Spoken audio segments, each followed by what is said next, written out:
e nós vamos participar, e também é o último dia no qual eu vou falar sobre o que a gente começou falando no dia 14 de dezembro, na nossa primeira reunião do ano passado, depois de um interregno que durou aquele período da pandemia e depois da pandemia. De lá para cá, a gente teve um intervalo, nos reunimos no dia 7, não foi?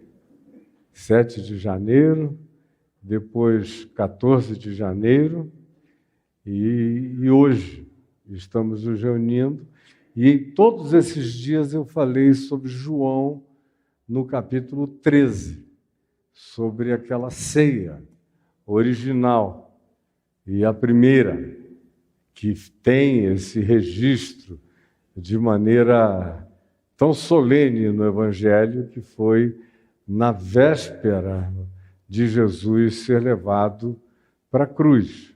2 dias depois ele estava crucificado. E eles tinham participado daquela noite com toda a solenidade, e é o que está escrito aqui em João, no capítulo 13. E eu peço a você que abra aqui no texto do livro bíblico, ou leia no seu celular, João capítulo 13. A minha versão é a versão revista e atualizada. Então, para quem quiser ler na minha versão, é essa aqui que diz: ora, antes da festa da Páscoa, sabendo Jesus que era chegada a sua hora. Cada um de nós tem a sua hora. E ninguém deve pensar que existe sem que para ele ou para ela haja essa hora. Assim como teve hora e tempo de nascer, haverá o tempo de passar deste mundo para o Pai. A diferença é que não é tempo de morrer, é tempo de passar deste mundo para o Pai. Tem gente para quem esse passar é tempo de morrer. E há pessoas para quem esse passar é tempo de passar para o Pai. Aí cada um de nós decide o que quer nesse passar inevitável. Inevitável ele é. E como diz o livro de Gênesis, naquela advertência primeira e primordial, acerca de não comer do fruto da árvore do conhecimento do bem e do mal, se disse: não comas, porque se comeres, no dia em que tu morreres, morrendo, morrerás. Tem gente para quem esse passar é morrer. Não comas, porque no dia em que tu dela comeres, morrendo, morrerás. Cairás no Nilo, de onde tu vieste, do nada, nada, do nothingness, absoluto. Agora, tem gente que passa para o Pai. Sabendo Jesus que era chegada a sua hora de passar deste mundo, do espaço-tempo, desta ordem de coisas, dessas aflições com as quais a gente se agita, e deixar essa dimensão de luta, de suor, de dor, de enfermidade, de fraqueza, de competição, de agonia, de decepção, de traição, de frustração, de medo, de pânico, ou de necessidade de matar um leão por dia, de sobreviver, de lidar com a predatoriedade estúpida e inexplicável com a qual muitos de nós somos tratados, mas sabendo que era hora de passar, de deixar esta ordem de coisas e passar deste mundo para o Pai. que é o Abba, o Paizinho, o Pai de todos nós, o Pai acerca de quem Ele ensinou-nos a orar, dizendo: Abba, nosso que estais sobre todas as camadas dimensionais, sobre todas as existências. É o que significa Pai nosso que estais nos céus. Não é um Deus que habita o sky, o espaço sideral. Não, são camadas e camadas e camadas de cosmos, de muitos e múltiplos cosmos e universos e mundos paralelos e dimensões. Todas as coisas estão sob Ele. E Ele é Pai de todos. E Paulo ainda diz: de quem toma o nome toda a família, tanto nos céus. Toda vez que você ouvir falar nos céus, você entenda isso como em todas as camadas de existências, de dimensões, de universos, de cosmos, de criaturas e de criações.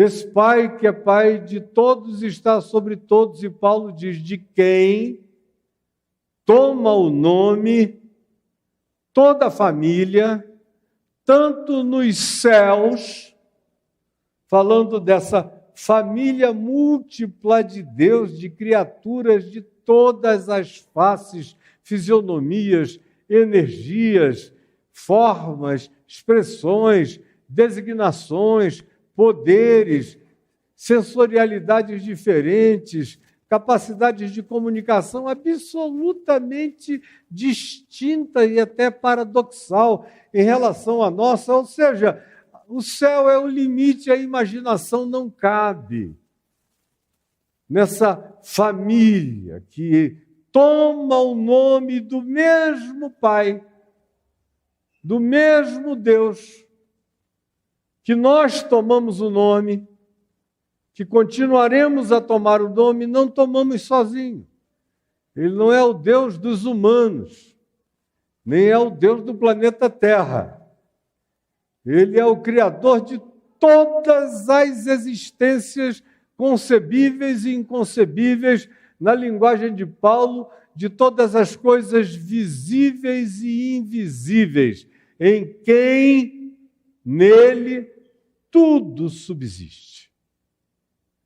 Sabendo Jesus que era o tempo, a hora, a sua hora de passar desta ordem de coisas para o Pai das luzes, o Pai dos espíritos, o Pai das criaturas e das criações, o Pai em relação a quem Paulo diz que ele, Jesus, era o primogênito e que todas as outras criaturas decorrem dessa sua primogenitura, inclusive nós.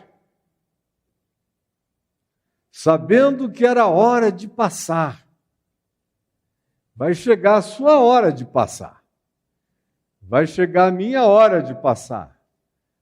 Quanto mais eu vivo, mais chega, mais próximo eu chego da minha hora de passar.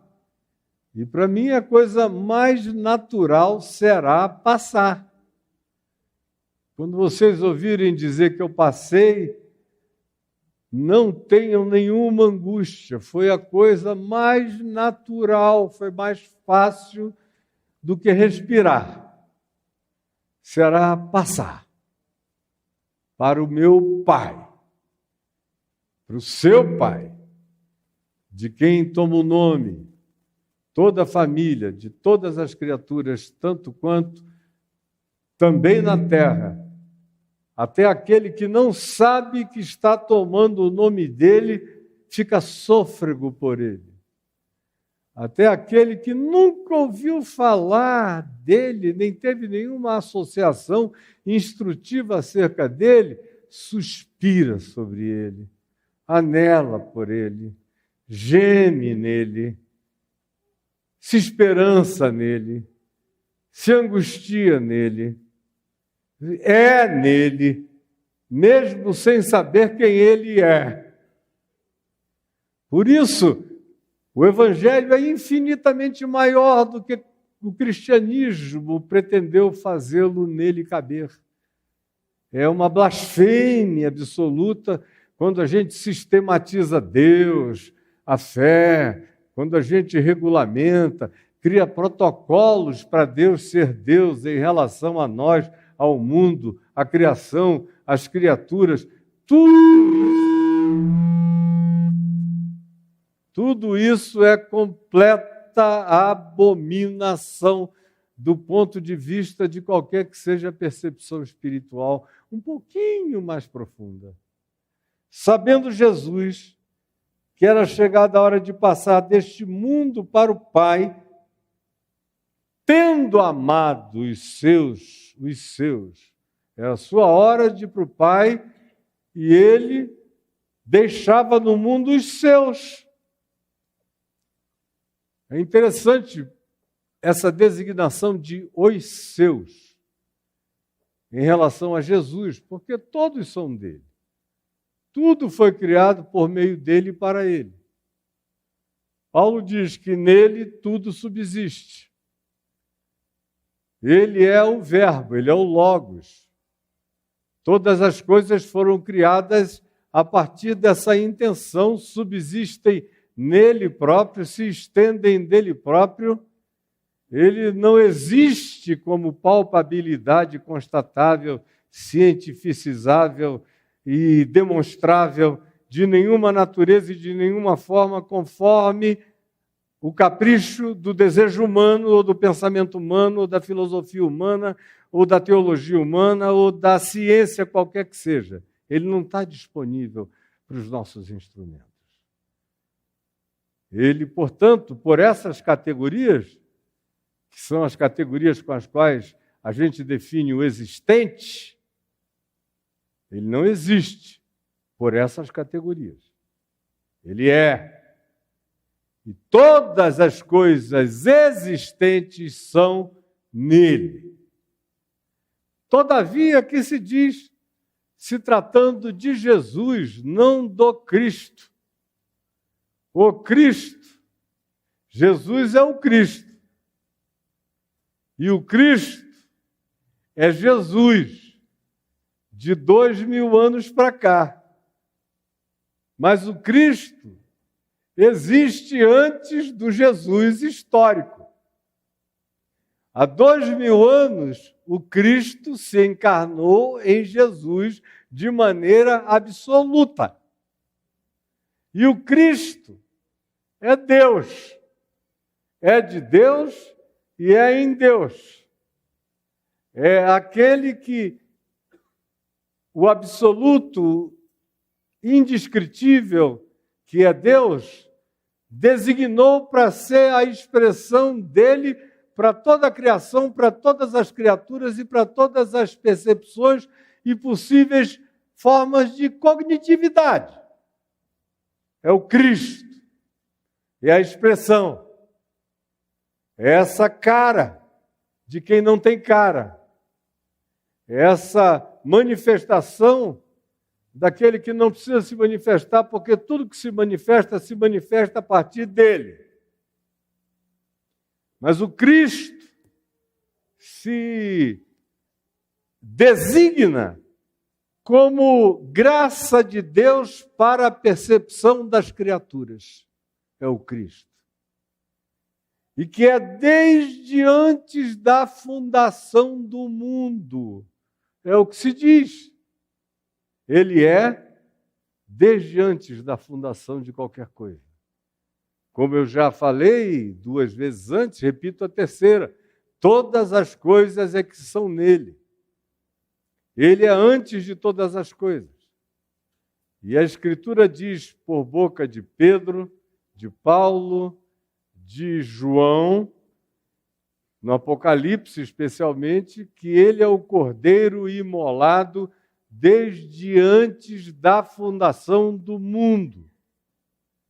Ele não é só aquele que, na plenitude dos tempos, na história, 2000 anos atrás, sob o regime romano, deu a sua vida e morreu na cruz no espaço-tempo, para a nossa percepção, para a nossa introjeção, para a nossa internalização, para o fomento e dilatação da nossa consciência, para nos fazer gente, para nos abraçar, para nos inspirar, para nos engravidar de Deus para sempre, se a gente assim quiser. Mas antes de 2000 anos atrás, que foi apenas um presépio histórico, presencial, espaço-temporal, para a nossa visibilização tão parca, porque nós somos só uns humanozinhos absolutamente diminutos, aos quais Deus amou de tal maneira que deu seu Filho, para que todo aquele que nele crê não pereça, não desapareça, mas tenha a vida eterna. Esse que é o Cristo que se encarnou em Jesus há 2000 anos é eterno. No Velho Testamento ele se manifesta muito. Ele aparece como aquele anjo do Senhor com A maiúsculo, que a gente encontra de vez em quando. E ele é o único anjo que, em aparecendo no Velho Testamento, para os patriarcas, para os juízes, para quem quer que tenha sido a pessoa para quem ele se manifestou, e ele se manifestou não apenas na Bíblia, mas fora da Bíblia, para milhões de pessoas que nós não temos nem ideia.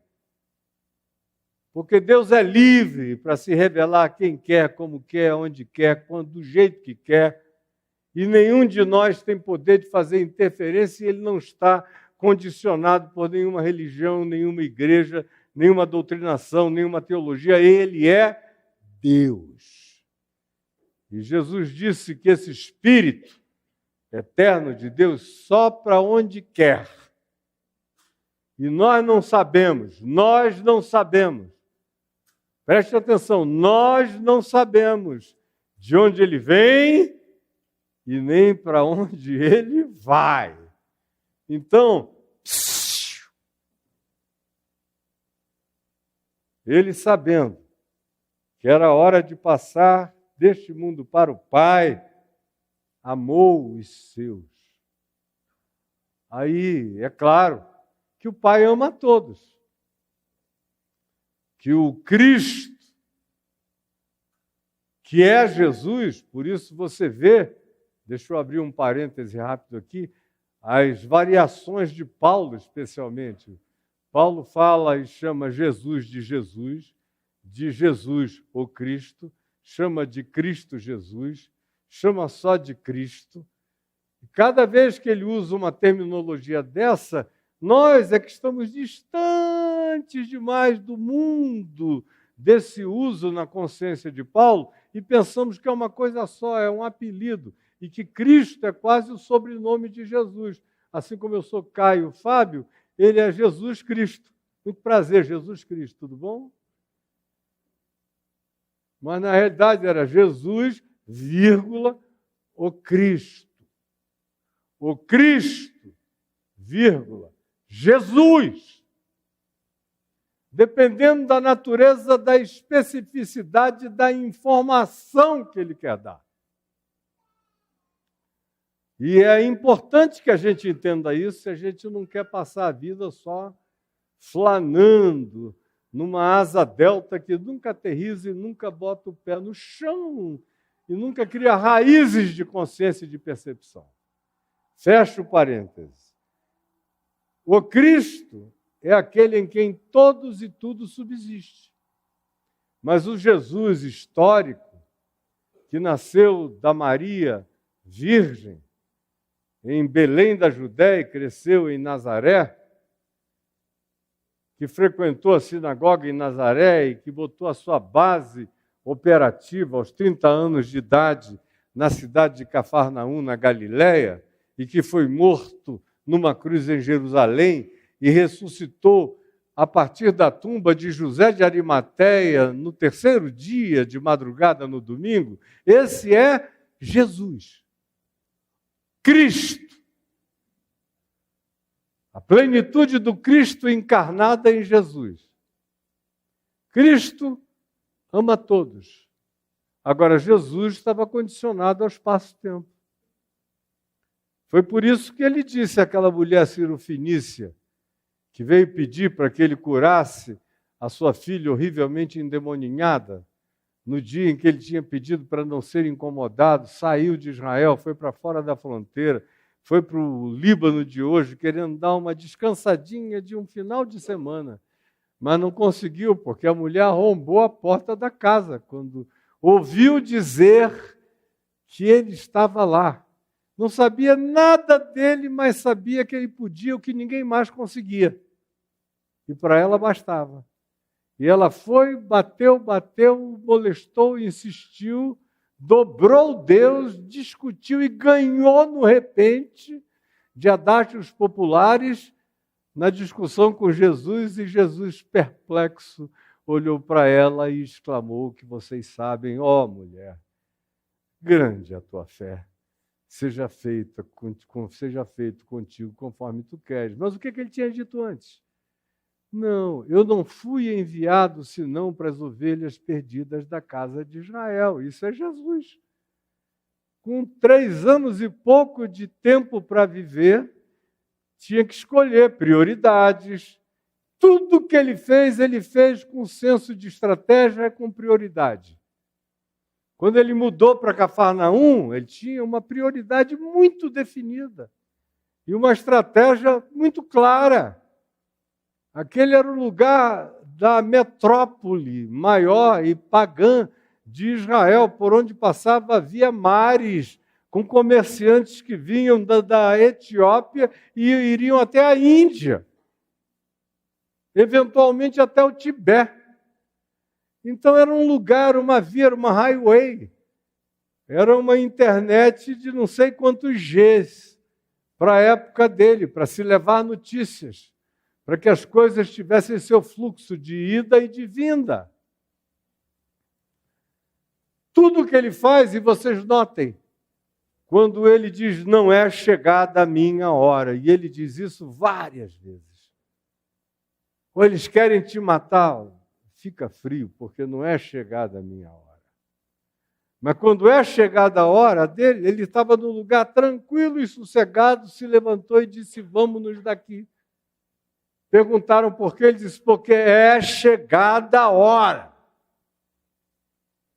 E ele repete isso 3, 4 vezes: é chegada a hora. E aqui em João, no capítulo 12, quando gregos vieram de Edessa, trazendo um convite importante do rei de Edessa, para que Jesus fosse para lá e fosse salvo de morrer prematuramente na mão do fanatismo religioso judaico, como veio a acontecer, foi uma tentação, talvez uma das piores que Jesus já enfrentou.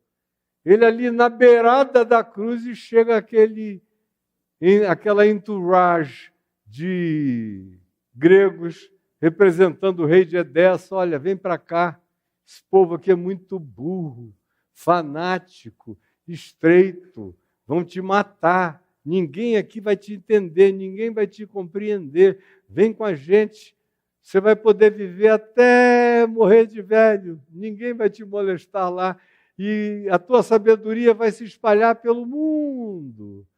Aí Jesus ouviu a proposta e disse: é chegada a hora de ser glorificado o Filho do Homem.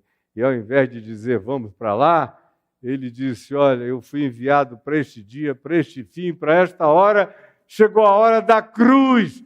Por isso, minha alma está angustiada, mas eu digo: Pai, glorifico o teu nome, é chegada a minha hora. Sabendo que era chegada a sua hora, amou, tendo amado os seus que estavam no mundo, amou-os até o fim. Porque todos são filhos de Deus e, pela própria natureza do fato de que Deus é Espírito e todas as coisas são nele e ele não é as coisas que nele são.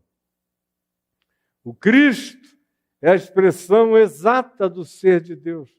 aquele em quem todas as coisas foram criadas, é o escultor, é o fazedor, é a expressão e de relação com toda a criação e toda a criatura que já foi criada ou venha a ser criada. É o Cristo. Que em Jesus, há 2000 anos, manifestou a sua plenitude como graça de Deus para nós, esses vermezinhos humanos, mas que carregamos uma atratividade extraordinária para o coração de Deus que só Deus pode explicar. Amor dele por nós. E aí, Jesus, todavia, tem limites. Os limites do espaço-tempo. Ele não era filho de todas as mulheres do mundo, embora ele tenha dito: minha mãe é toda aquela que ouve a vontade, manifesta por mim como evangelho e a pratica. Mas, espaço-temporalmente, ele era filho só de Maria. Ele tinha um grupo de irmãos com nomes muito interessantes. E não é o caso de falar sobre os nomes e os significados desses nomes hoje, o que é que eles representavam provavelmente acerca da mente e da interpretação histórico-político de Maria e de José. Ele tinha os seus amigos, ele tinha aqueles que ele preferia, como é indubitável que ele tinha uma preferência toda especial por Marta, Maria e Lázaro. E dentre os três, um carinho muito diferente por Maria, irmã de Lázaro e Marta. Por Maria Madalena, ele deixa isso muito óbvio quando, ao ressuscitar, é a ela que ele se manifesta antes de a qualquer outro ou qualquer um. Ele tem amigos. Em Lucas, no capítulo 8, a gente ouve dizer que ele é servido por mulheres numa época complexa, que não era como hoje, e que a mulher tem autonomia para dizer: olha, eu vou ficar um tempo, quem sabe se o marido for aberto, a família também, ela consiga esse benefício do ir e do vir com liberdade. Mas no caso de Jesus, no primeiro século, se diz que algumas mulheres andavam com ele servindo-o no caminho, com seus bens, com comida, com bebida, com cuidados, com tratos. Mulheres que foram. Algumas eram casadas. Uma delas, inclusive, com o irmão de leite de Herodes, que era uma figura importante da corte. A mulher dele estava lá, andando com o andarilho, junto com Maria Madalena, com a outra Maria, que era provavelmente uma parenta, com Salomé, com mulheres distintas, que são mencionadas ali. São amizades, são pessoas, e são algumas dessas mulheres as pessoas mais permanentes nas horas mais viscerais da vida dele, que não contaram tanto com a companhia masculina, mas intensamente com a companhia feminina. Ele tinha os amigos, os apóstolos, acerca dos quais ele disse: já não vos chamo servos, mas tenho-vos chamado amigos, porque vos tenho dado a conhecer aquilo que meu Pai me tem revelado. Isso é sinal de amizade, de intimidade que eu tenho com vocês. Eu estou confiando a vocês o prosseguimento dessa consciência. São amigos. E outros que não são explicitamente mencionados nos evangelhos, mas existe uma limitação. E o que esse texto de João 13 está dizendo é que dentro do âmbito desses relacionamentos e dessas pessoas com as quais ele andou, embora ele tenha amado a todos, em todos os lugares, o tempo todo, e tenha morrido dizendo: Pai, perdoa-os porque eles não sabem o que fazem. E é amor pelo jovem rico que não quis seguir, que saiu jactante, mas o texto de Marcos diz: e Jesus o amou, mas deixou ele ir. e tantos outros aos quais ele amou pelo caminho. Alguns vieram com ele, outros não vieram com ele, outros o amaram e quiseram vir com ele, como foi o caso daquele gadareno que eu mencionei outro dia aqui, mas para quem Jesus disse, não, o melhor para ti não vai ser andar comigo, é voltar para casa, para os teus pais, para os teus irmãos, para os teus, e deixá-los verem tudo que a misericórdia de Deus realizou por ti. Quando João, portanto, aqui nesse capítulo 13, nos diz, tendo amado os seus que estavam no mundo, amou-os até o fim, ele está focando, ele está mostrando, ele faz um canhão de luz de percepção no Evangelho, deixar o cosmos, deixar o planeta, deixar o todo da humanidade e se concentrar naquele grupo de intimidade que ia com ele para a volta da mesa. Os seus que estavam no mundo. Assim como vocês aqui hoje, que saíram de casa e vieram porque querem ter uma amizade, uma proximidade, uma intimidade. Querem fazer parte dessa família. Querem invocar esse nome não como uma formalidade, mas como uma verdade intrínseca, espiritual, visceral, do coração, sincera, verdadeira, até onde o verdadeiro pode se tornar absoluto na nossa relatividade. É o que queremos. É por isso que comeremos do pão, que beberemos do cálice. São os seus amados que estavam no mundo, que sentaram com ele à volta de uma mesa. E ele amou-os até o fim. E aí o verso 2 prossegue dizendo o seguinte, que eu também já mencionei a vocês nos domingos anteriores. Durante a ceia, e eu me lembro que falei sobre esse durante a ceia, que ceia, família, casa, relacionalidade íntima, são os ambientes mais sublimes, mais maravilhosos, mais divinos, quando podem ser, quando querem ser, quando se fazem ser. E são também os mais perversos, os mais horrorosos, os mais traiçoeiros, os mais perigosos, os mais dissimulados, a tal ponto de que Jesus menciona em relação a esse dia, a essa ceia, ele cita o Salmo 22 dizendo aquilo que Davi dissera. E ele chama e aplica completamente a ele, a circunstância daquela intimidade em volta daquela mesa. Aquele que sentava na minha mesa é o que levanta contra mim o seu calcanhar, para jogar o seu esporão na minha cara. É o que está sentado na minha mesa, e todo mundo aqui já experimentou isso em algum lugar, em volta da mesa.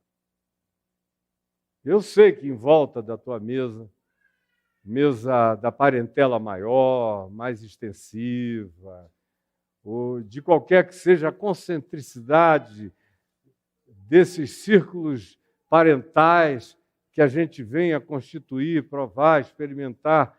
Tem uns que têm uma amplidão enorme, outros têm relacionamentos menores, mais restritos. Tem até mesmo aqueles que não têm vínculo praticamente nenhum, que se tornaram órfãos de tudo e de todos no mundo. Não é tanta gente que é assim, mas é um número considerável que experimenta essa realidade.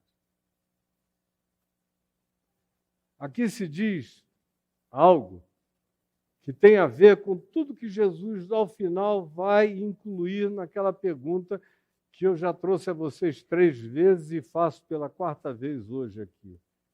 Compreendeis o que eu vos fiz? Que é o que ele vai falar lá nos versos 12 e 13, mais adiante, nessa mesma narrativa, depois de ter servido a todos eles e de ter experimentado tudo que experimentou, conforme repetitivamente eu já narrei a história para vocês que estiveram todos os dias aqui comigo. Pois bem, durante a ceia, tendo o diabo, é uma coisa interessante, é o diabo e a ceia dos amigos, o diabo e a ceia dos irmãos, o diabo e a ceia dos íntimos, o diabo e as ceias conjugais, o diabo e as diversas ceias da nossa intimidade. A gente deve sempre ter o olho muito, muito aberto, porque às vezes a ceia está uma maravilha e de repente levanta-se uma tempestade que você diz, meu Deus, de onde é que veio isso? Vai me dizer que eu estou dizendo uma coisa que você nunca viu. Pelo amor de Deus, todo mundo aqui já sofreu isso muitas vezes. Tem uns que já até nem vão mais para as ceias, porque dizem com certeza vai acabar no tapa, então eu não vou. De uns 6 anos para cá, tem um monte de gente que adotou essa política. É a família que vai estar reunida, muito obrigado, Deus abençoe a todos eles. Estou orando daqui. Levanta a mão de longe, mas não vou não, é perigoso pra caramba. Sei lá o que vai acontecer, meu Deus. Hoje em dia tem até gente da família com porte de arma para todo lado. Sei lá se alguém se exalta, como outro dia em São Paulo. O cara estava lá comendo um churrasco da casa dele. Rico, dono de uma casa poderosa, monumental. Aí houve uma confusão lá fora. Lá sai o cara com não sei quantas armas, assim, de bermuda, um negócio patético, levanta a garagem da casa e sai atirando, pá, pá, pá, mata uma policial de um lado, fere o outro do outro, morre o guarda-costa dele e ele sucumbe mortalmente do mesmo modo. No meio de um churrasco na casa do cara num domingo, mas só porque ele agora tem 3, 4, 5, 6 armas, ele tem que sair por aí assim. Então, ceia, família, amigos, a gente precisa cada dia mantê-los com muito mais sabedoria. Não é para não tê-los, mas a gente precisa saber amá-los. E amá-los sem doença, amá-los sem codependência, como Jesus exatamente fez aqui, durante a ceia, tendo o diabo posto no coração de Judas Iscariotes, filho de Simão, que traísse a Jesus, sabendo Jesus que o Pai tudo lhe confiara às suas mãos e que ele viera de Deus e voltava para Deus, levantou-se e fez aquele trabalho todo de lavar os pés de todos eles. Eu expliquei calma, minuciosamente, e aquela conclusão, compreendeis o que eu vos fiz, sobre o que eu já falei 2 ou 3 outras ocasiões no domingo aqui para vocês. E hoje, como eu disse, eu estou querendo concluir. E como é dia da ceia, eu estou querendo concluir em redor dessa mesa. Durante a ceia. Durante a ceia tem Jesus, durante a ceia tem amor, durante a ceia tem intimidade, durante a ceia tem diabo e traidor. Tudo que tinha nessa ceia aqui. Tem um cara que tem uma intimidade e bota a cabeça no peito de Jesus, o nome dele é João. Tem um outro que tem tanta intimidade que fala com esse que está com a cabeça no peito de Jesus. Pergunta para ele quem é o traidor. É Pedro essa figura, só podia ser, né? Pergunta para ele, João, vai perguntar logo. Esse negócio de ter um traidor entre nós, eu estou logo querendo saber para resolver. Pego, já janta esse cara aqui. Mas ninguém vai trair o meu Senhor. Aquelas decisões petrinas. E aí, tem Judas Iscariotes, que está sentado à mesa, mas aí, de repente, o coração dele, que já vinha sendo fomentado por uma coisa esquisita, um sentimento de traição, foi se desenvolvendo no coração dele em relação a Jesus. Eu pensei que ele haveria de tirar o poder, o cetro dos romanos, virar a mesa, estabelecer o reino concreto, visível e monárquico do Messiado dele mesmo aqui em Jerusalém, que o mundo inteiro reconheceria. Ele tinha todas as razões teológico-ideológicas para ter ido percebendo que de Jesus não sairia nenhuma revolução revoltosa e muito menos aquele tipo de sublevação que haveria de criar aquele transtorno revolucionário transformador em Jerusalém, com alteração não só das ocorrências do ambiente local, mas com implicações de natureza mundial. Era o sonho deles, de todos eles e de Judas também. Só que Judas era um cara que tinha uma visão mais longa. Ele já tinha visto que de Jesus não ia sair aquilo.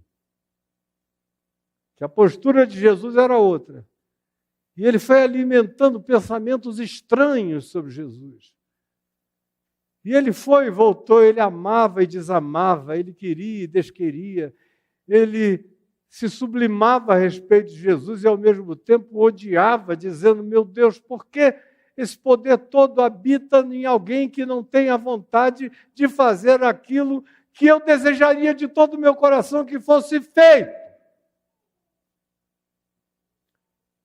E essas ambivalências foram crescendo dentro dele com sutilezas variadas e muitas. O fato é que a palavra diabo usada aqui, diabolos, originalmente é a palavra, significa o que causa divisão. É o que divide. É o pensamento divisor, é a atitude divisora, é a postura divisora, é a emoção divisora, é a escolha divisora. E esse espírito é que entra nele. E aí ele já não se sente um com os outros. Já não se sente um com Jesus. E aí o que prossegue é que Jesus está só esperando essa hora se manifestar. E aí diz a ele, o que tu tens que fazer, faze-o depressa. É como aquele mandamento em inglês que diz, you gotta be cruel in order to be good. Tem certas coisas que você tem que cortar, decepar logo, porque se atrasar, demorar, postergar, continuar, vira perversidade. Tu tens de fazer, já que tu decidiste fazer, faze agora. Acaba com isso já. E na ceia, há subtezas que, de repente, tem o seu prompting, o seu brotamento tão chocante que nós ficamos aturdidos. Tanto é que a maioria deles nem percebeu o que estava acontecendo. Uma outra coisa linda, essa descrição de Jesus de não expor o traidor de jeito nenhum. Se fosse a maioria de nós, essa semana, por exemplo, eu fiquei tão triste. Eu fiquei muito triste essa semana. Todo dia eu tive tristezas muito feias e ruins no meu coração por causa de coisas assim, de gente fazendo o que é mal contra pessoas outras. Agora, essa postura, o cara não consegue fazer isso em relação ao colega dele que traiu a esposa. Ele procura a esposa e conta tudo. Ao invés de ajudar o cara a parar de trair, consertar a vida, se arrumar, olhar para frente, não. Tem que fazer uma publicação, tem que fazer um publicizing da notícia inteira para um escândalo chocante. E aí não resolve nunca nada, só tudo se torna infinitamente pior. Mas o que tens de fazer, faze-o depressa. Judas sai. E Jesus diz o quê? Vocês viram, olha só. Aí, Pedro, tua resposta está dada, está vendo? O traidor saiu. Aí, João, está vendo, gente boa? Ele saiu, foi me trair. Ó, Me prometam. A primeira vez que vocês encontrarem esse cara, vocês vão jantar ele. Agora, Jesus não disse absolutamente nada. Tratou com uma descrição sublime o pecado, a traição, o desvio, o diabolos no coração do indivíduo. Não mereceu divulgação nem publicização de nenhuma natureza, ao contrário, cobriu o traidor com seu silêncio e foi discreto até na instrução que a ele deu. Falou-lhe ao ouvido: o que tu tens de fazer, faze depressa. E não tocou mais no assunto. Mas à mesa, aí vocês viram o que aconteceu na mesa. Jesus foi lavar os pés, primeiro ficou nu. Nu, absolutamente nu. Como eu já expliquei a vocês, os filmes que vocês veem por aí, ou as pinturas de Santa Ceia, com Jesus com aquele paninho, é tudo reverência religiosa e artística. Como também na cruz, Jesus não estava vestido de absolutamente nada pendurado no madeiro, nem ele, nem os outros, estava todo mundo pelado. Fazia parte da humilhação, era botar o cara nu, para ser objeto de todos os tipos de provocação. Então, aqui à mesa, tem de tudo. Tem Pedro dizendo: não, nos meus pés tu não lavas. Aí Jesus disse: se eu não lavar, tu não tens parte comigo. Então me dá logo um banho inteiro, que eu quero ser todo teu. Esses exageros, para lá e para cá. Família é assim, ceia é assim, casa é assim, parentela é assim, filho da gente é assim. Meu Deus, é uma psicologia que tem variações múltiplas, porém não infinitas. A gente mais ou menos vai aprendendo a traçar os perfis e as atitudes durante a ceia. Mais adiante, o que a gente vê é Jesus concluindo e dizendo: compreendeis o que eu vos fiz, assim como eu, que vocês chamam de Senhor e Mestre, fiquei nu e limpei, lavei os pés de vocês, assim vocês devem lavar os pés uns dos outros. Porque não tem ninguém que ande pelo chão da terra no caminho da existência que, no mínimo, não se empoeire. Todo mundo, de algum modo, precisa dessa ajuda mútua. Sejam mútuos na ajuda uns para os outros. Socorram uns aos outros. Encubram-se, cubram-se uns aos outros e lavem-se mutuamente. Façam como eu fiz com vocês. Eu dei o exemplo. E aí eu falei um monte de coisas a respeito disso nos domingos anteriores. E hoje eu quero concluir ficando apenas com o que se diz aqui: durante a ceia, tendo amado os seus que estavam no mundo, amou-os até o fim. Aí a grande pergunta que vem aqui é: que tipo de amor é esse? Porque tem alguns tipos de amor que a gente não deve praticar, porque são amores adoecidos. São amores que causam dependência, que causam codependência, que causam ciúme, possessividade, controle, dominação, algumas vezes até violência, algumas não tão algumas, muitas vezes algumas frequentes vezes violência. E tudo isso é feito em nome de amor. O grego, especialmente, facilita muito a percepção da natureza dos amores que o Evangelho propõe que a gente pratique. Porque no português tudo é traduzido por amor. Absolutamente tudo. Se diz que, por exemplo, Salomão se corrompeu completamente na sua sabedoria por causa do seu amor pelas suas muitas mulheres. Primeiro, ninguém consegue amar muitas mulheres. Ninguém consegue servir a 2 senhores, nem a 2 senhoras, nem a nada disso. Vai amar uma, vai desprezar a outra, ainda mais 1000, como ele tinha. Não amava ninguém. Se está falando de tesão, se está falando de eros, se está falando da vaidade do controle, porque ele não tinha nem tempo para possuir tanta mulher, só para dizer que tinha. Mas se chamou isso de amor.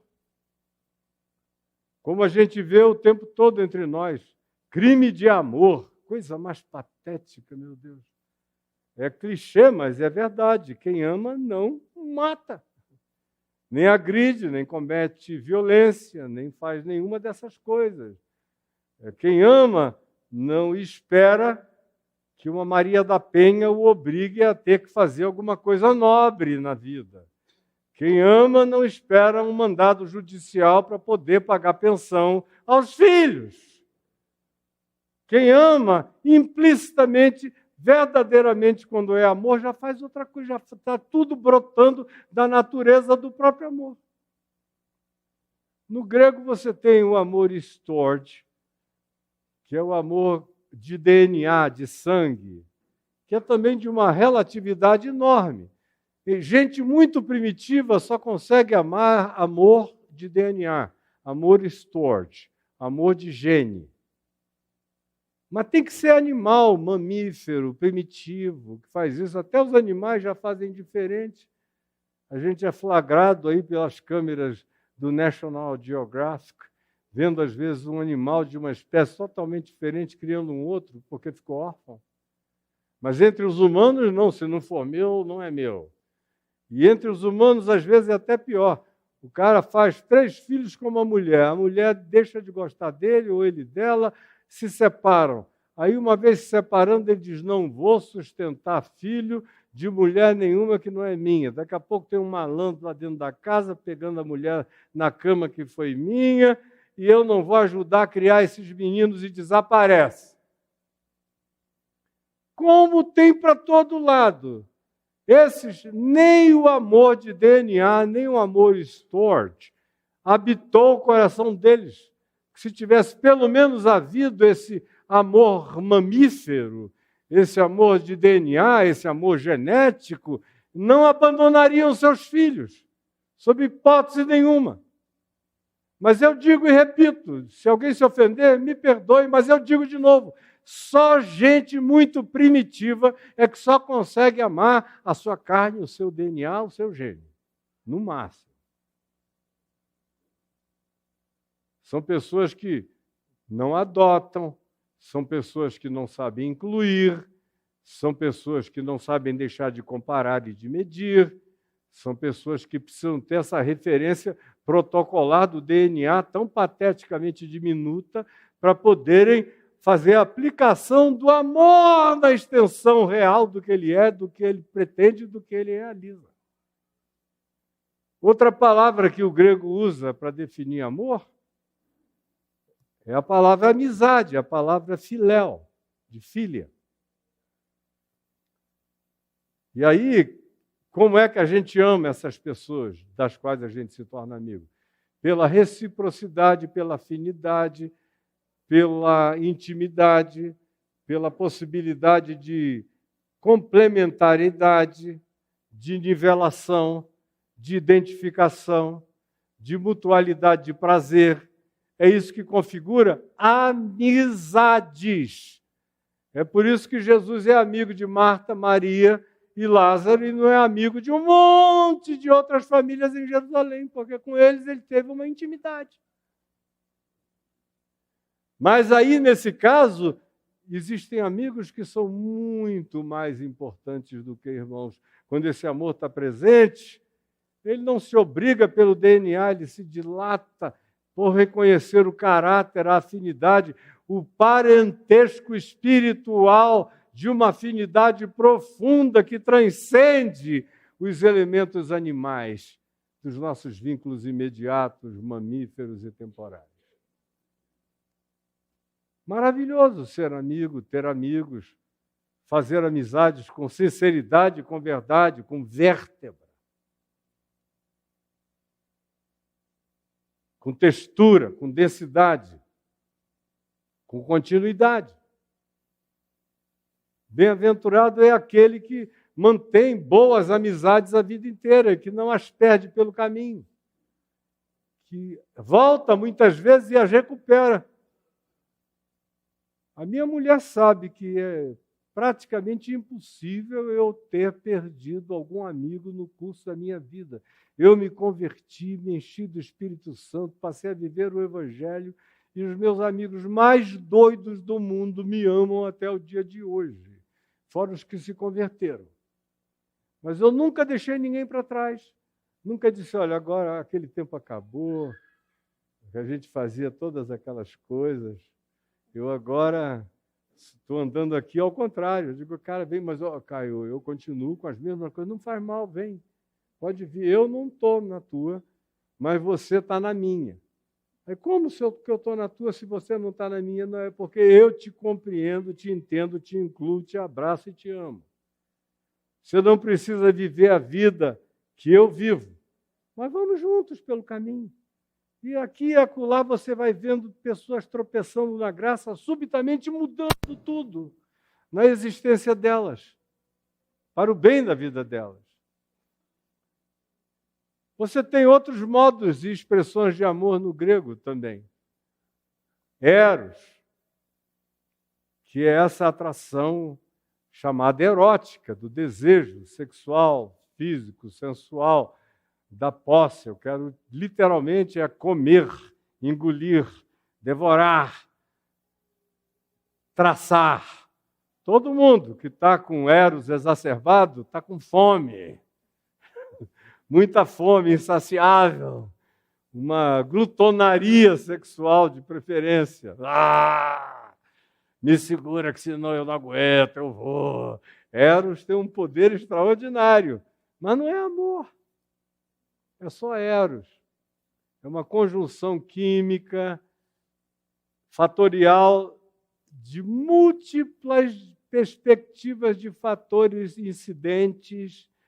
O amor, o eros, é um conjunto sindrômico. Tem também a ver com a hora que você está vivendo, com a carência que você está experimentando, com o que aquilo te lembra, com quais foram as superposições que fizeram frustrações passadas pretenderem se atualizar nas possibilidades presentes de alguém que está chegando como se fosse a renovação no passado para a sua vida presente. Você nem faz essa leitura, não tem nem chance de fazer essa autoavaliação, essa autopsia, de olhar para dentro de si, se enxergar, não dá. Aí diz, é essa pessoa, é tudo que eu queria, é tudo que eu precisava. E aí tem uma quantidade enorme de outros condicionamentos envolvidos. Só que a durabilidade é curta. Dura 1 ano. Tem gente que não tem nem essa resistência toda. Com 6 meses já era. Tem uns que chegam a 1 ano. A média é 1 ano e 8 meses de paixão. Quando passa de 1 ano e 8 meses, já começa a entrar numa perspectiva de prolongamento para além da média ponderada. Tem uns que chegam nesse estado há 5 anos, com aquela vontade devoradora, mútua, um do outro. Mas tem um detalhe, nem o cérebro aguenta. O derrame químico que acontece o tempo todo é um porre químico de todo tipo de químicas de excitamento, de desejo, de necessidade, de afago, de desespero, de carência. Chega uma hora que o cérebro não aguenta. E diz, não, eu quero ficar com essa pessoa, mas eu não aguento que seja mais assim. Eu não aguento mais ciúme, eu não aguento mais posse, eu não aguento mais receber o mesmo tipo de demanda, eu não aguento tudo aquilo que antes eu fazia, que parecia ser prova e demonstração de amor, agora me passam a ser interpretados como sendo a ausência do próprio amor, essa demanda. Ou a gente muda e aprende a amar, ou a gente vai se fazer mal, como frequentemente acontece em nome do amor. Mas o verdadeiro amor, descrito como ágape ou agapau, que é aquele que você lê em 1 Coríntios 13, é aquele que você encontra relacionado a todas as vezes que se diz que Deus amou, é ágape, Deus agapou o mundo. Deus é amor sublime, é amor eterno, é amor sem fim, é amor incondicional, é amor unilateral, é amor que vê, enxerga, compreende a fraqueza do outro, quer ajudá-lo, não se torna codependente dele, nem escravo dele, nem dominado por ele, mas não é por causa dele que eu o abandono. Eu aprendo a equidistância, aprendo as aproximações, não desisto, tento ajudar, enquanto o outro puder e quiser ser ajudado, só não ajudarei se ele fugir da possibilidade de receber essa ajuda, ou definitivamente não a quiser. Mas vai ser algo que se realizará dentro dele, dela, não em mim. Eu não mudo nada porque você não quer ser amada. Continuarei te amando. Esse é o amor ágape. Esse é o amor de Deus. Foi um amor que nem Pedro conseguiu devolver para Jesus depois de ter traído a Jesus 3 vezes. Lembram da história? E Jesus os mandou irem para Galiléia, e 7 deles foram para o mar de Tiberíades pescar. E aí, depois de terem pescado, chegando na praia, com aqueles 153 grandes peixes que encheram a rede, já encontraram Jesus tendo colocado peixinhos e feito um braseiro para assá-los. Depois de terem comido, Jesus voltou-se para Pedro e perguntou: Pedro, ou na solenidade do Novo Testamento, Simão, filho de João, tu me amas? Pedro, tu me amas? Aí Pedro disse: eu te amo. Para nós, em português, eu te amo, eu te amo. Podia ser qualquer coisa, qualquer amor. No grego, Pedro disse: eu te filéu, sou teu amigo. Tinha acabado de trair. Ele mesmo estava até com vergonha de dizer que era amigo, tendo feito o que acabara de fazer. Mas o máximo que ele conseguiu arrancar dele mesmo foi: Senhor, eu sou teu amigo, eu te amo. Eu te filéu. Aí Jesus pergunta a segunda vez: tu me amas? E ele outra vez responde: eu te filéu, eu te amo com amor fraterno, eu sou teu amigo. Aí Jesus pergunta uma terceira vez: Simão, filho de João, tu me amas? E Pedro olha e se entristeceu por Jesus ter perguntado a terceira vez: tu me amas? Tu me agapes? Era um outro nível. Mas Pedro teve a sinceridade visceral de pelo menos não ter mentido naquela hora. Ele se entristeceu, e você pergunta: por que ele se entristeceu? Foi por Jesus ter perguntado a terceira vez, não ter acreditado a primeira? Não. Ele tinha acabado de negar 3 vezes, fazer as coisas 3 vezes para ele não era difícil. Ele tinha acabado de fazer para o mal. Dizer 3 vezes que ama não é tão mal assim, né, Pedro? Mas ele se entristeceu porque ele não conseguia atingir o sarrafo. Pedro, tu me agapes. Senhor, eu te filéu. Pedro, tu me agapes. Senhor, eu te filéu.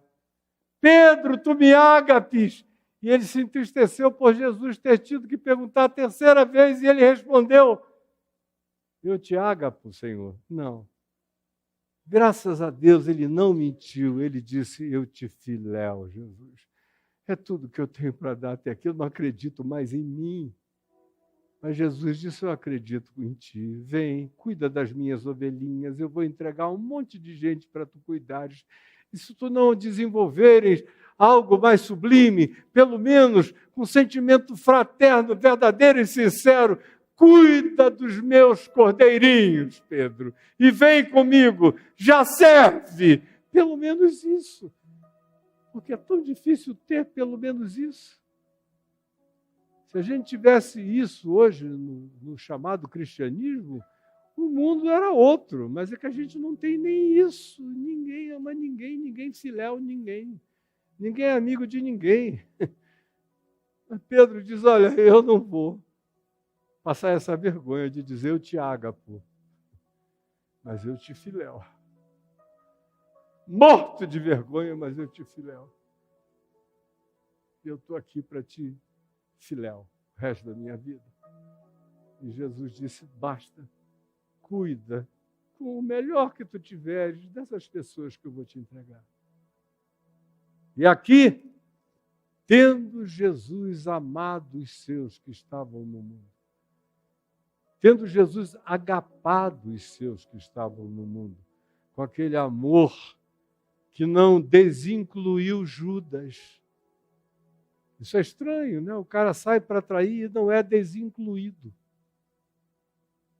Saiu para trair amado. Pedro saiu para negar amado. Todos os outros fugiram, desapareceram, amados. Ficaram só as mulheres, que nem mencionadas são no texto, mas foram os que ficaram à volta da cruz e tinham apenas um deles ao lado, que era João, ao lado de Maria. Por que eu estou falando isso tudo? Eu vou terminar em 10 minutos. Prestem atenção para mim, todos vocês. É porque a gente vive muito frustradamente, com expectativas ultra, super elevadas a respeito do amor que a gente dá e que a gente quer de volta como reciprocidade. Isso não funciona em lugar nenhum do planeta, nem na tua casa, nem na tua mesa, nem na mesa do Senhor, nem em mesa nenhuma, nem em lugar nenhum. Você tem que ficar cínico? Não. Continue amando. Agapando, se você puder, com esse amor que unilateraliza, que não gosta, que não concorda com muita coisa ou quase tudo, mas não desiste. Se tiver uma chance de melhorar, melhora, de facilitar, facilita, de levantar, levanta, de iluminar, ilumina, de mostrar um caminho, mostra. Porque esse ágape é uma escolha, não é um sentimento. Não é uma emoção, não é uma sensação. É um caráter, é um modo de ser, é uma escolha de ser, é um modo de vida. É uma adoção de significado pessoal e existencial de quem eu sou, serei e viverei para ser, independente do mundo. É só o ágape que consegue dizer, Pai, perdoa-lhes porque eles não sabem o que fazem. É só o ágape que pode nos facilitar a amar os nossos que estão em volta da nossa mesa até o fim. É só isso que pode nos preparar para as frustrações, para os dissabores, para as tristezas. Às vezes uma senhorinha, como a senhora que está aqui, ela deve ser um pouco mais velha do que eu. Eu estou sendo modesto para comigo e para com a senhora. Mas a senhora é um pouco mais velha do que eu. Tem filhos? Tem netos? A gente faz infinitamente mais por eles do que eles jamais farão por nós. A gente tem que saber disso. Eu tenho filhos e eu tenho netos, mas eu me preparo todo dia. Eu amo ágape. Vou dar tudo o que eu puder, educar como eu puder, ajudar como eu puder, ensinar como eu puder, facilitar como eu puder, estimular de todas as formas, mas não quero adoecê-los, não quero criar neles codependência, dependência, doença de caráter, nada, tenho que amá-los com o amor com o qual Jesus amou, que deixava ir, que deixava sair, que deixava seguir, que sabia qual era a hora da pessoa se retirar, faz parte do amor entender os processos de incompreensão do outro e sem esperar reciprocidade. Um dos maiores problemas da nossa frustração de uma certa idade para frente, ou em qualquer idade da vida, é a frustração da não reciprocidade. É no casamento, eu dei mais para ele do que ele deu para mim, eu dei mais para ela do que ela deu para mim. Toda hora tem alguma coisa acontecendo assim. No casamento, ainda tem um amor erótico que tem que estar presente durante pelo menos um tempo. Mas quando o amor erótico termina, o que vai manter o casamento é o amor filéu, e o que vai fazer ele chegar onde ele possa chegar de maneira saudável é o amor agapau. O Eros vai promover a troca o mais rápido possível. E com ódio, com raiva, com vingança, com cobrança e com todo tipo de hostilidade, provavelmente. Agora eu estou chamando vocês para uma ceia de preparação para a vida. Para a gente se preparar para dar, independentemente de receber. De servir, independentemente de ser servido.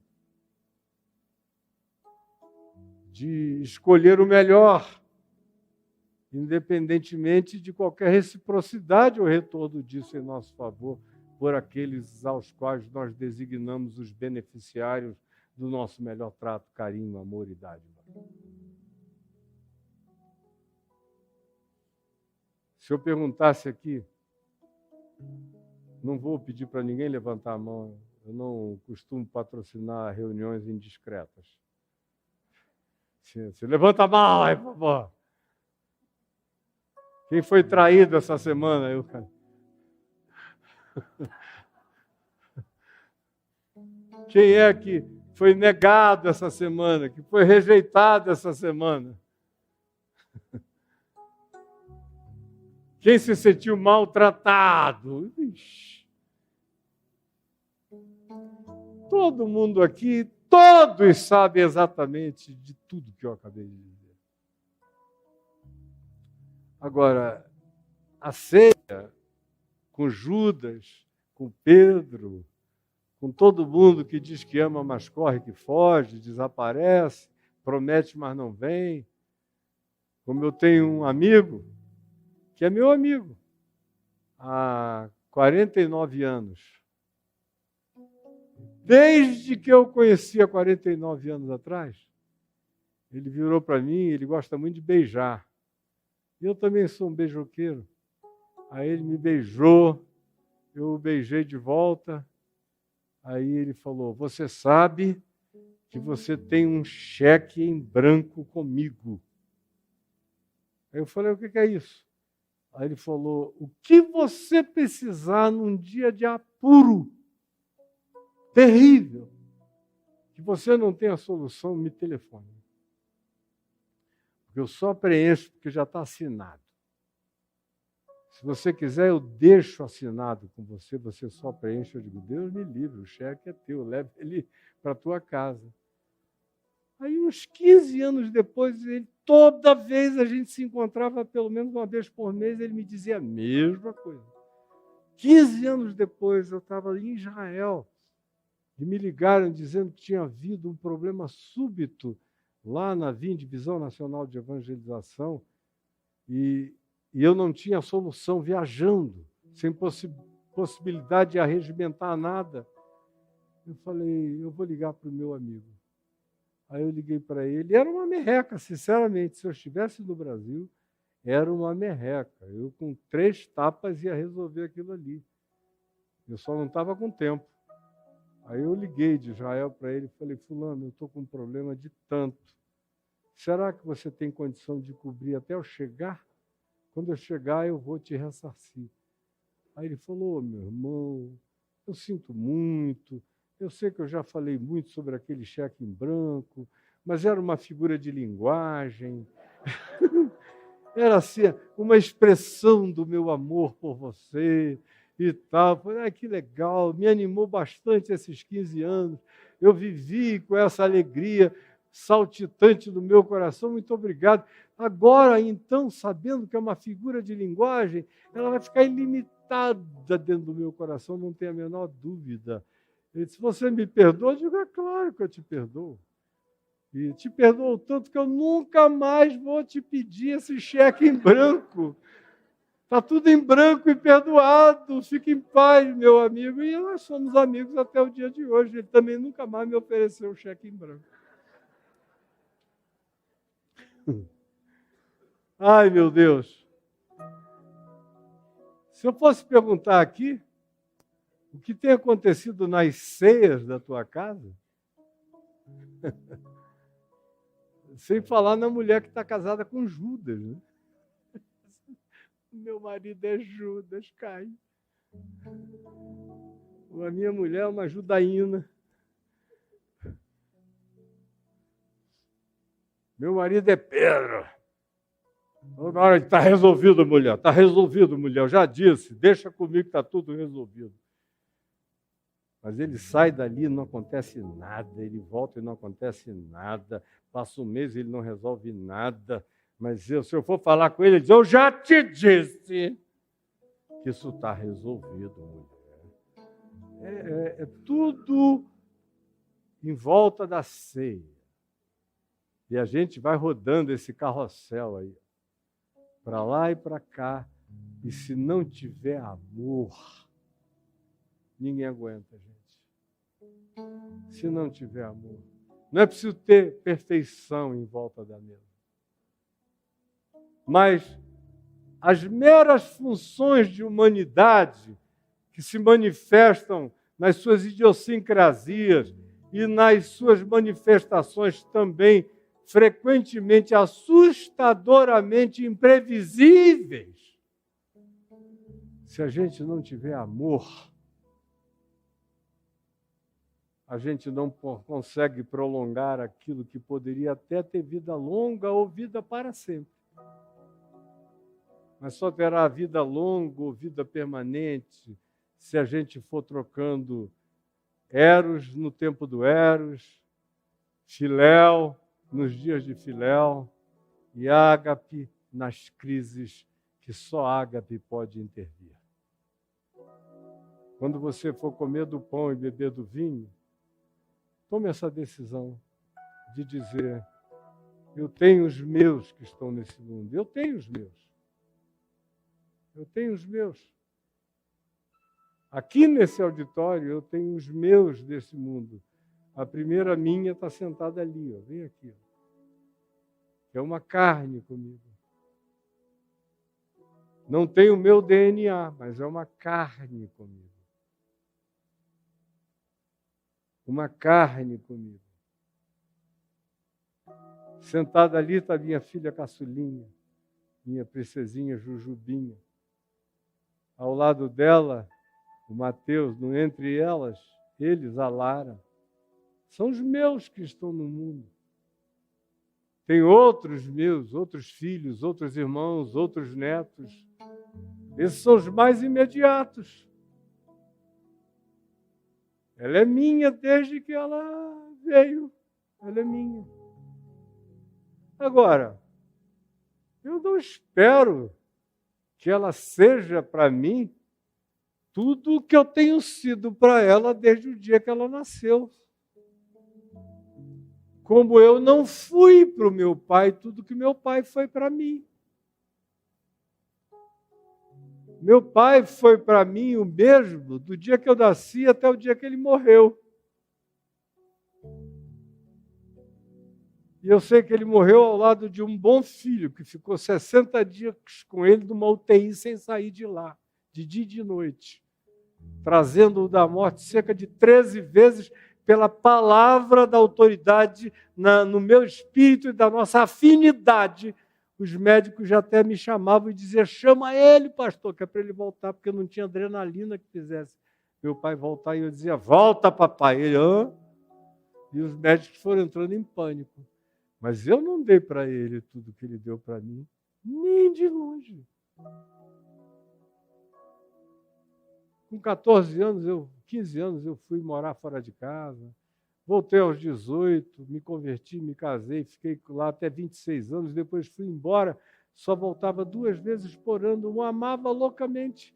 Todos os meus filhos, a minha mulher sabem, o tipo de vínculo que existia entre nós. A gente tinha telepatia de paixão e de amor. Mas eu passei a maior parte da vida longe dele fisicamente. Até a morte dele, quando eu fiquei direto ao lado dele como nunca antes. Mas ele deu muito mais para mim do que eu consegui dar para ele. Eu casei, eu tive filhos, eu fui cuidar dos meus, eu fui cuidar de muitos. Depois eu fui cuidar do mundo inteiro. Mas eu tenho feito todo o possível para amar os que Deus me deu neste mundo e amá-los até o fim. Por quê? Paulo diz, porque se alguém não cuida dos seus, especialmente dos da sua própria casa, é pior do que qualquer incrédulo e tem negado a fé. Pode fazer todas as confissões estrondosas de fé, se não amar os seus que estão no mundo, sob seus cuidados, e cuidar deles até o fim, você tem negado a fé. Bom, eu poderia falar até amanhã de manhã, mas eu vou parar agora, porque eu quero é tomar a ceia com vocês.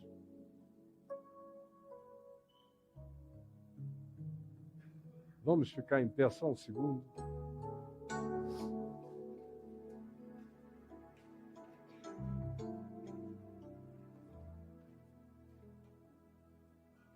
E vamos cantar um louvor.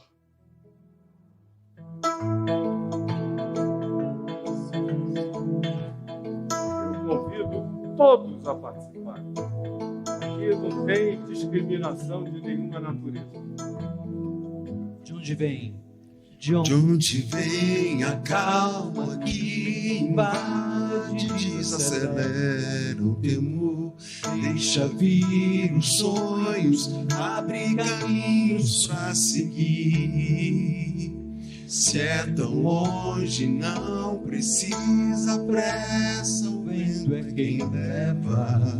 E uma voz que soa dentro do peito diz que o amor lança fora o medo, me refaz e me faz sonhar de novo.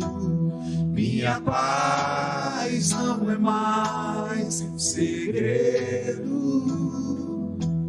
invadiu meus dias mais sombrios, fez morada em mim. O amor, o amor,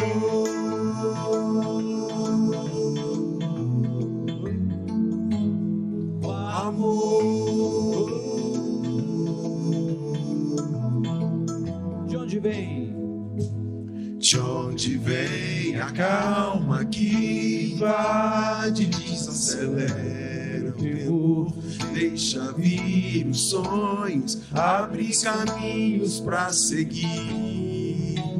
Se é tão longe, não precisa pressa, o vento é quem leva. E uma voz que soa dentro do peito diz que o amor lança fora o medo, me refaz e me faz sonhar de novo. Minha paz não é mais segredo, invadiu meus dias mais sombrios, fez morada em mim. E que o amor lança fora o medo, me refaz e me faz sonhar de novo. Minha paz não é mais segredo, invadiu meus dias mais sombrios, fez morada em mim. Invadiu meus dias mais sombrios, fez morada em mim. o amor, O amor,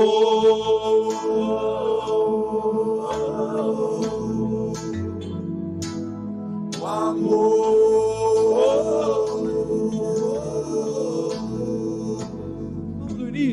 De onde? De onde vem a calma que invade, desacelera o temor, deixa vir os sonhos, abre caminhos pra seguir. Se é tão longe, não precisa pressa, o vento é que leva. E uma voz que soa dentro do peito diz que o amor lança fora o medo, me refaz e me faz sonhar de novo.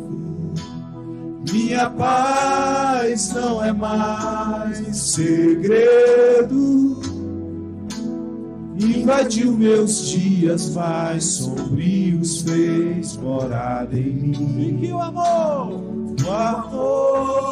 lança fora o medo, me refaz e me faz sonhar de novo. Minha paz não é mais segredo, invadiu meus dias mais sombrios, fez morada em mim. Invadiu meus dias mais sombrios, fez morada em mim. Invadiu meus dias mais sombrios, fez morada em mim. Invadiu meus dias mais sombrios, fez morada em mim. O quê? O amor, o amor, o amor.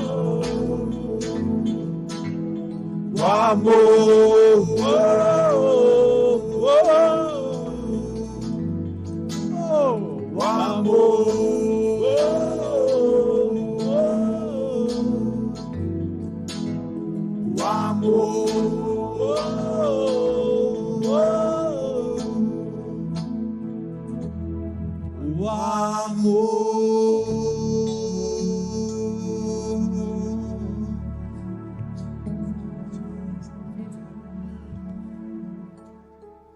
Todos receberam.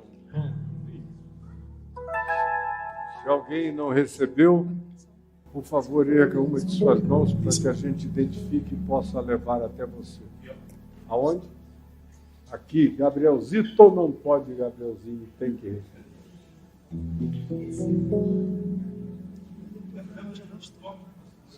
Ele nem está vendo, querido. Todos receberam? Eu tenho a impressão que eu vi sentado ali atrás o meu querido amigo, senador Fabiano Contarato. Eu não sei se ele levantou e saiu, mas ainda agora ele estava ali. Você está aí, Fabiano? Eu queria que você viesse até aqui à frente. Quero te dar o pão e o vinho. Esse é um homem que eu tenho muito carinho por ele e que tem a singeleza de sair lá do Senado para ir tomar um café na minha casa.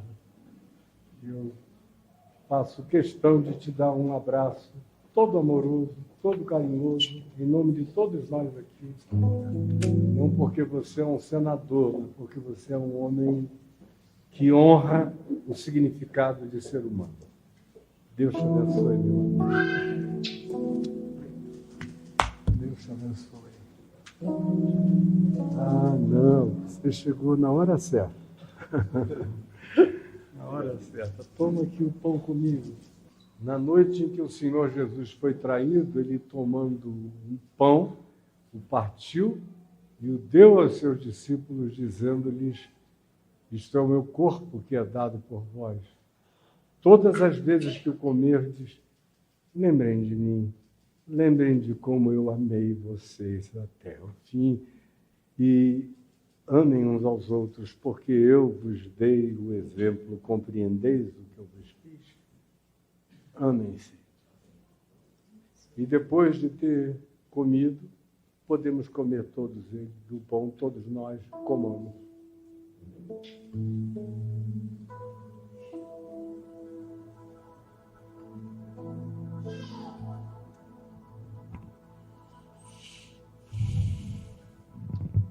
depois de haver comido o pão, ele lhes distribuiu um cálice, dizendo-lhes: este cálice é a nova aliança, o novo pacto, o novo testamento.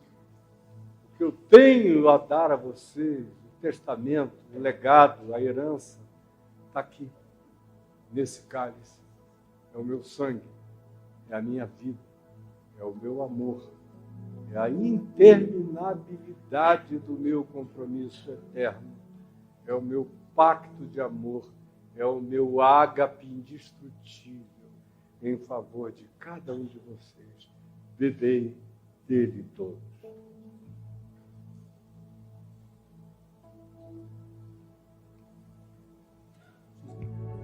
Quero voltar ao início de tudo, encontrar-me contigo, Senhor.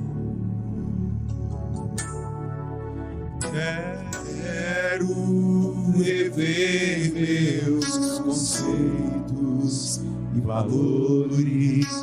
Eu quero reconstruir. Vou regressar ao caminho, vou ver as primeiras obras, Senhor. Eu me arrependo, Senhor, me arrependo, Senhor, me arrependo, Senhor. Eu quero voltar ao primeiro amor, ao primeiro amor. Eu quero voltar a Deus. Eu quero voltar ao primeiro amor, ao primeiro amor. Eu quero voltar a Deus. Eu quero voltar ao primeiro amor, ao primeiro amor. Mais uma vez. Eu quero voltar ao primeiro amor, ao primeiro amor. Eu quero voltar a Deus.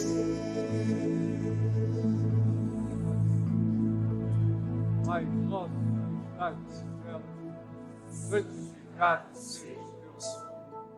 Venha o teu reino, seja feita a tua vontade, assim na terra como no céu. O pão nosso de cada dia nos dá hoje.